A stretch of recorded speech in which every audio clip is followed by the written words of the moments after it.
আজ কৈকালা গ্রাম পঞ্চায়েতের উদ্যোগে কঠিন বর্জ্য ব্যবস্থাপনার শুভ উদ্বোধন হলো। উদ্বোধন করলেন রাজ্যের মন্ত্রী বেচারাম মান্না। এর পাশাপাশি উপস্থিত ছিলেন ডিএম মুক্তা আর্য, সাংসদ মিতালি বাগ, জেলা সভাধিপতি রঞ্জন ধারা, বিধায়ক ডাক্তার করবী মান্না সহ সর্বস্তরের জনপ্রতিনিধি ও আধিকারিক বৃন্দ।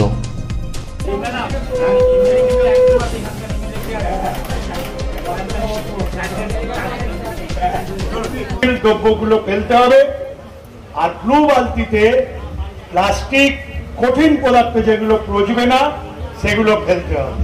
এবং ইতিমধ্যেই আমরা গাড়ি দিয়েছি, কাঠ গাড়ি। সেই গাড়িরও দুটো বক্স রয়েছে, একটা সবুজ একটা ব্লু।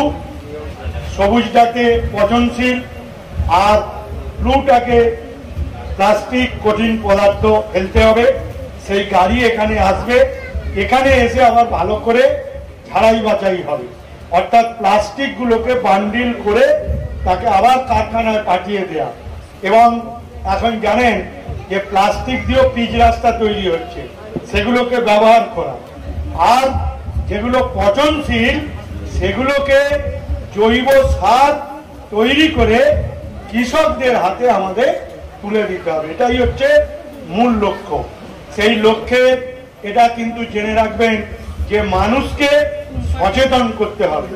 এই সচেতনতার কাজে আমাদের জনপ্রতিনিধি, সরকারি কর্মচারী, প্রধানদের যারা পঞ্চায়েতের স্টাফ, সকলে মিলে অ্যাওয়ারনেসের মাধ্যম দিয়ে, সচেতনতার মাধ্যম দিয়ে মানুষকে এই কাজে আকৃষ্ট করতে হবে।